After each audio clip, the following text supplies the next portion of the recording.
At 17, Amina Sewell believed doing everything right would protect her. She believed intelligence was armor. She believed love meant staying. She was wrong. This is the story of a man who walked away from responsibility, a woman who carried shame alone, and the children who grew powerful in the space where a father should have been. Amina Sewell had always been the kind of girl teachers spoke about in lowered, reverent voices, as if brilliance were fragile and might break under too much admiration.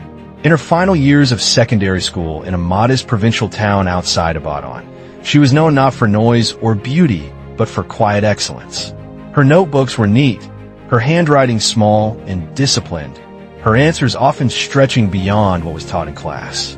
While other girls dreamed openly of marriage or escape through beauty, Amina dreamed of universities, libraries, and a life defined by thought rather than survival. Her father, Alhaji Sewell, a respected man in the community, boasted of her results but never of her ambitions. In his world, a girl's intelligence was a decoration, not a destination. Still, Amina believed, naively, fiercely, that education would be her way out.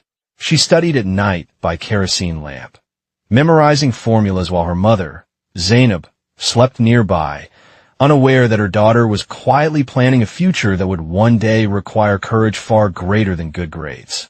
Beyond the classroom, Amina was gentle to the point of self-erasure.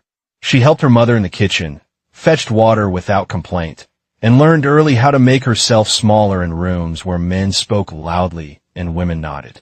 Yet inside her lived a stubborn certainty that her life could be more than what tradition prescribed. She imagined Lagos not as chaos, but as opportunity, a place where effort might matter more than lineage.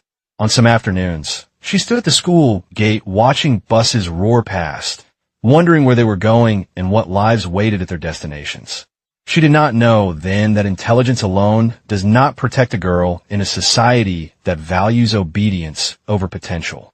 She did not know that the very softness that made her kind would soon make her vulnerable. At 17, Amina Sewell was still untouched by scandal, still certain that doing everything right would be enough to save her. Colonel Adewale entered Amina's life quietly, the way disruption often does. He was charming in a careless, confident way, the son of a family with ambition and restlessness in their blood.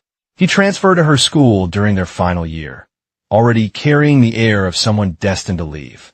Teachers liked him because he spoke well and asked bold questions. Girls noticed him because he smiled as if he